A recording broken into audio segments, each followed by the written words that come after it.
دروازہ دھیرے سے کھٹکا تھا، پہلی 2 دفعہ ہلکی دستک، پھر تیسری تیز دستک۔ وہ جو کتابیں کھولے صحن میں بیٹھی تھی چونک کر سر اٹھایا۔ یہ دستک وہ پہچانتی تھی۔ اس نے کتاب پرے ہٹائی، ماتھے پر شکن لیے اٹھی، ایک نظر برآمدے کو دیکھا۔ اماں اور شکیل دوپہر سو کر گزار رہے تھے۔ وہ دروازے پر آئی اور اسے کھولا۔ کیا ہے؟ اس نے اسی پرشکن پیشانی کے ساتھ سوال کیا۔ وہ ٹائی سو رہی ہیں؟ سامنے کھڑا لمبا تڑنگا مگر نرمی سے مسکراتا لڑکا ذرا جھجکا۔ ہاں، اب بتاؤ کیا کام ہے؟ وہ جلدی میں تھی اور بیزار بھی۔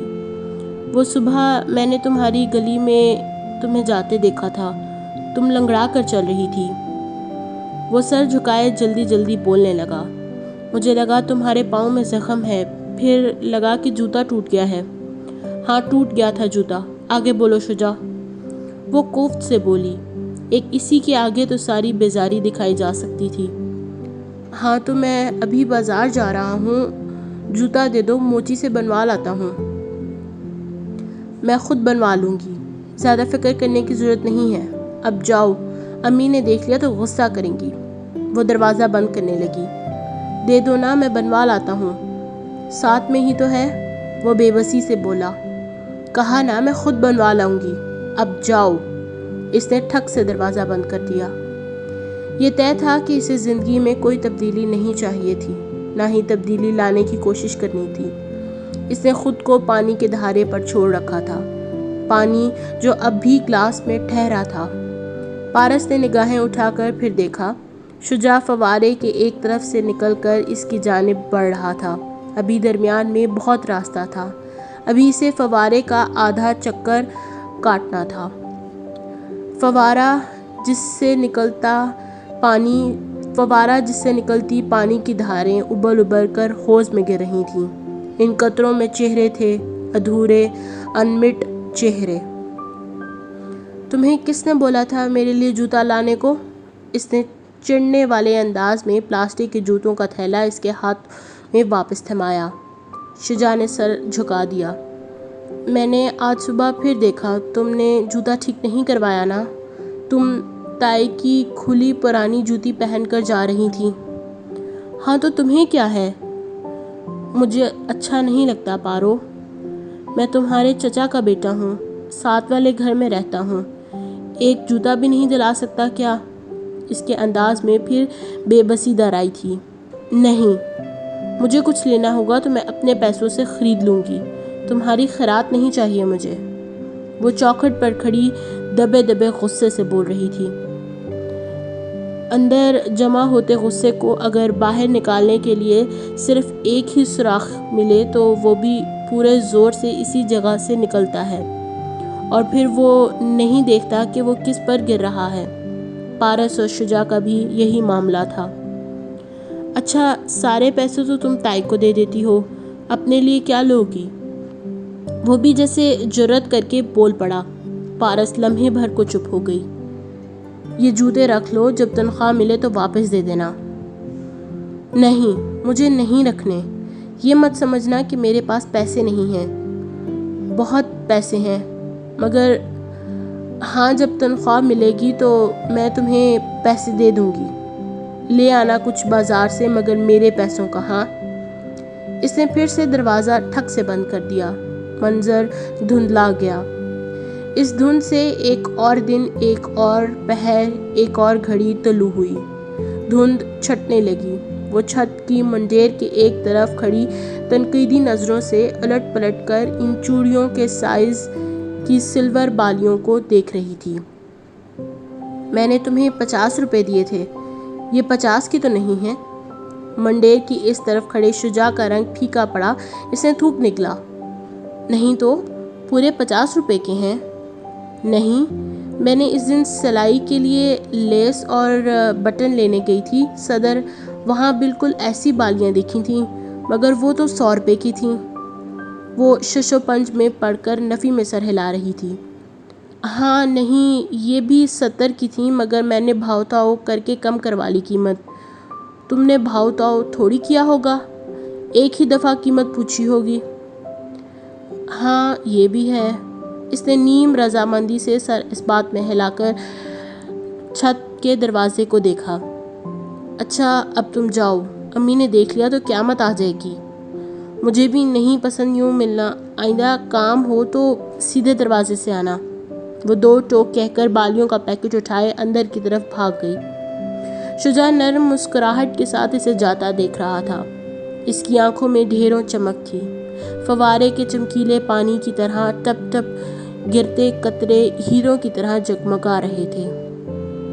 پارس نے اب کی بار نگاہیں اٹھائے بغیر محض کن آنکھیوں سے جانچنا چاہا کہ وہ کتنا فاصلہ عبور کر چکا ہے۔ وہ اب میزوں کے اس طرف گلاس وال کے ساتھ ساتھ چلتا آ رہا تھا۔ گلاس وال کی دوسری جانب ہوٹل کا کھلا سا شفاف نیلا چمکتا سوئمنگ پول تھا۔ وہ ایسا تھا جیسے مستطیل گڑھے میں نیلا کانچ بھر کر جما دیا ہو۔ نیلے کانچ میں بھی کہانیاں تھیں، ادھوری انمٹ کہانیاں۔ وہ رات کے وقت چھت پر کرسی ڈالے بیٹھی تارے دیکھ رہی تھی، گردن کرسی کی پشت سے ٹکا کر چہرہ آسمان کی طرف کر رکھا تھا۔ چوٹی پیچھے گری تھی اور بالیاں کانوں میں چمک رہی تھیں۔ جہاں پورا سال نہیں پہنی تھیں بالیاں اب بھی نہ پہنتی۔ آواز پر وہ چونک کر سیدھی ہوئی۔ منڈیر پر بازو رکھے کھڑے وہ مسکراتے ہوئے بولا تھا۔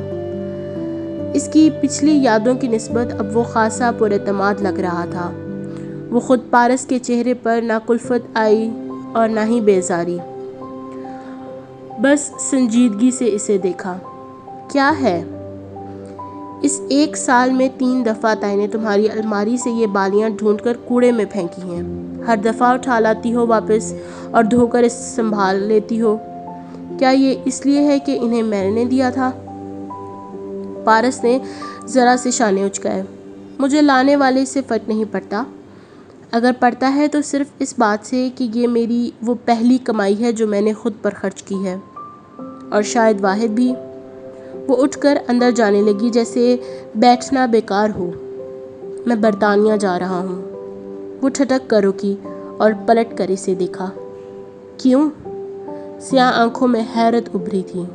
لوگ کیوں جاتے ہیں؟ پیسہ کمانے، گھر کے حالات اچھے کرنے۔ وہ چند لمحے اسے دیکھتی رہی، پھر ذرا سے کندھے اچکائے۔ اچھی بات ہے، کرو گھر کے حالات اچھے، میں اب جاؤں؟ 1 منٹ سنو۔ وہ سیدھا ہو کر کھڑا ہوا۔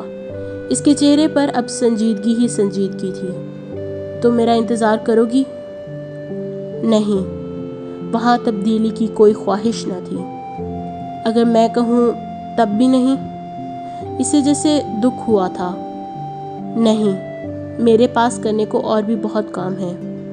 چند لمحے دونوں کے درمیان تاریک خاموشی چھائی رہی، پھر وہ ٹھہرے ہوئے انداز میں کہنے لگا، میں خط لکھوں گا، فون بھی کروں گا، اماں تمہیں میرے خط ضرور دیں گی۔ مت لکھنا، مت فون کرنا۔ اگر مجھے تمہارا انتظار کرنا ہوا تو مجھے خط یا فون کی ضرورت نہیں ہوگی۔ نہ کرنا ہوا تو تمہارے سارے خط اور فون بیکار۔ میں آؤں گا پارو، تمہارے لیے آؤں گا۔ بالکل ویسے ہی اگر تمہیں آنا ہوا تو آ جاؤ گے، اور جب آؤ گے تب کی تب دیکھی جائے گی۔ اللہ حافظ۔ وہ تیزی سے دروازے کی طرف بڑھ گئی۔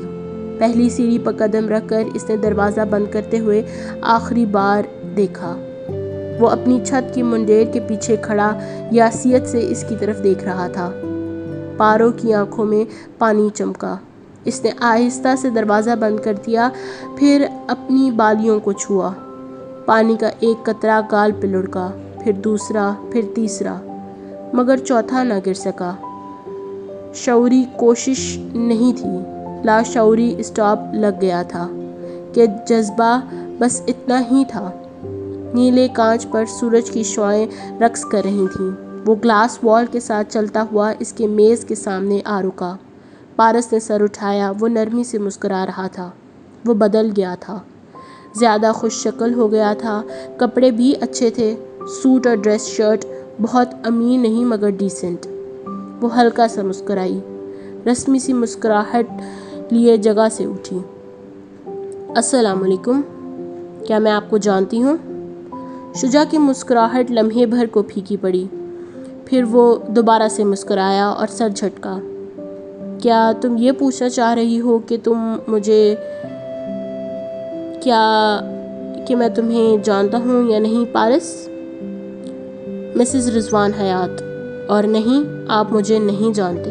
بیٹھیے۔ وہ ہاتھ سے سامنے والے صوفے کی طرف اشارہ کرتے ہوئے واپس بیٹھی اور ٹانگ پہ ٹانگ رکھ لی۔ نفاست، تمکنت، اعتماد۔ شجاع نے جیسے تسلیم کرتے ہوئے سر کو اس بات میں خم دیا اور بیٹھ گیا۔ اگر آپ اجازت دیں تو میں یہ کہنا چاہوں گا کہ آپ مجھے نہیں جانتی، مگر میں آپ کو جانتا ہوں، ہمیشہ سے۔ پارس نے مسکرا کر سر جھٹکا۔ کتنا عجیب لگتا ہے نا شجاع، جب آپ کے ماضی سے کوئی اٹھ کر آپ کے سامنے آئے اور دعویٰ کرے کہ وہ آپ کو جانتا ہے۔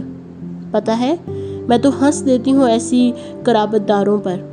وہ ہلکا سا ہنسی۔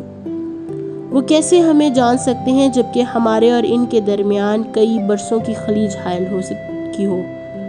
وقت اور وقت کے لگائے زخم، یہ جتنا بڑے ہو جائیں اتنا ہی ماضی کے قرابت داروں سے آپ کو دور کر دیتے ہیں، اور ہمارے درمیان تو 8 سال حائل ہیں۔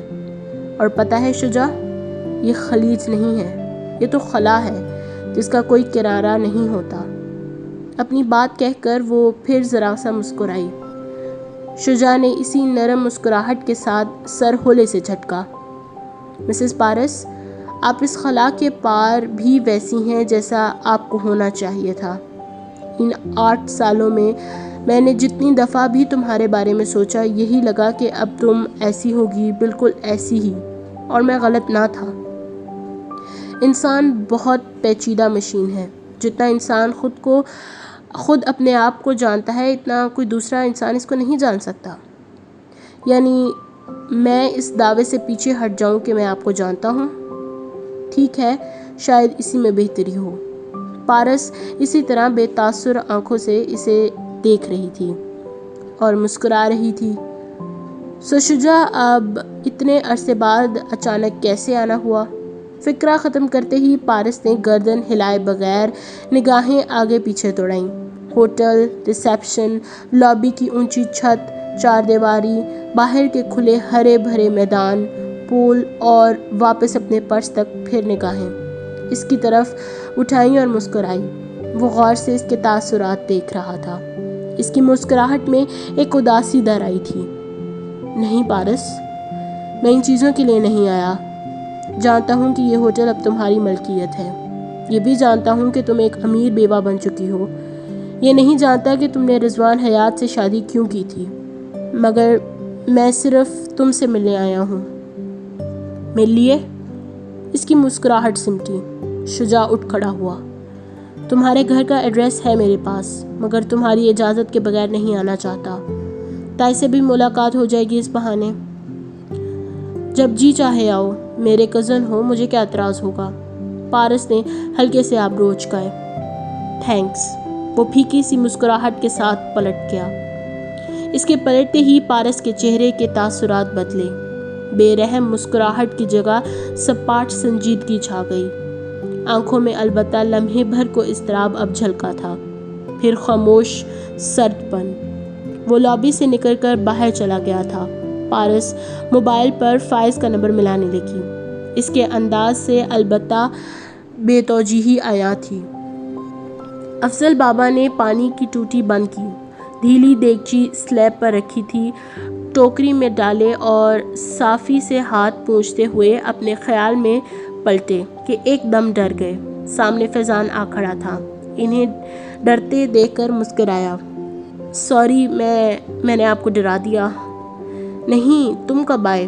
وہ شرمندگی سے مسکرائے۔ بلکہ کیسے آئے؟ یہیں کچن کے پچھلے دروازے سے۔ اس نے بے پرواہی سے شانے اچکائے اور کرسی پر بیٹھ گیا۔ افضل بابا نے پریشانی سے اسے دیکھا اور پھر لاؤنج میں کھلتے دروازے کو۔ اس طرح تمہیں یہاں کسی نے آتا دیکھ تو نہیں لیا؟ میرے ٹیرس سے سب نظر آتا ہے۔ پارس نکل چکی ہے اور اس کی ماں بھی ساتھ ہی گئی ہے۔ وہ بے فکر تھا۔ ہاں، انہیں دفتر جانا تھا اور فیروزہ بیگم کو کہیں راستے میں اتارنا تھا۔ افضل بابا پھر بھی مطمئن نہیں ہوئے۔ چہرے پہ پریشانی ہنوز موجود تھی۔ ان میں سے کوئی کسی وقت بھی آ سکتا ہے۔ جانتا ہوں، میرا کام زیادہ لمبا نہیں ہے۔ پہلے مجھے بتائیں پارس کے اپنی ماں سے کیسے تعلقات ہیں؟ افضل بابا شش و پنج میں پڑ گئے۔ ہاں ٹھیک ہے، دونوں زیادہ تر بات نہیں کرتی، ویسے وہ اس کی سوتیلی ماں ہے۔ اچھا؟ وہ چونکا۔ بھائی جی کو پتہ تھی یہ بات؟ ظاہر ہے۔ افضل بابا نے اس بات میں سر ہلایا۔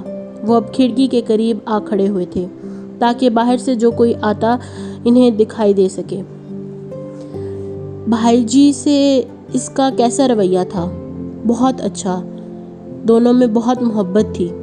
بابا کے لہجے میں نرمی گھل گئی، جیسے ان دونوں سے زیادہ بابا کو ان سے محبت ہو۔ فائز نے تنفر سے سر جھٹکا۔ سب ڈرامہ ہے اس کا۔ بھائی جی کی موت کا سب سے زیادہ فائدہ پارس کو ہوا ہے۔ ان کا سب سے بڑا ہوٹل اس نے اپنے نام لگوا لیا ہے، اور جانتے ہیں بھائی جی نے کراچی اور پنڈی والا ہوٹل بھی اس کے نام کر دیا تھا۔ یہ بات مجھے 2-3 ماہ پہلے معلوم ہوئی ہے۔ وہ دبے دبے غصے سے اٹھ کر ٹہلنے لگا۔ پتہ نہیں ایسا کیا جادو کیا ہے اس نے بھائی جی پر کہ وہ اس پر سب لوٹاتے گئے۔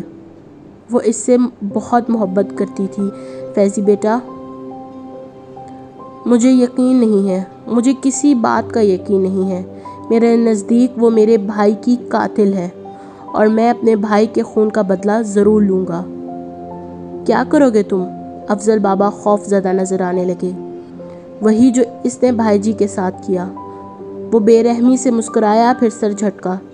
خیر، آپ نے مجھے بتایا تھا کہ بھائی جی کے سر پر لگی چوٹ سے ان کی جیکٹ کی ہڈ پھٹ گئی تھی۔ افضل بابا نے بمشکل اس بات میں سر ہلایا۔ وہ جو سمجھ رہے تھے کہ وہ صرف پارس کے متاثر ہے، وہ تو غلط تھے۔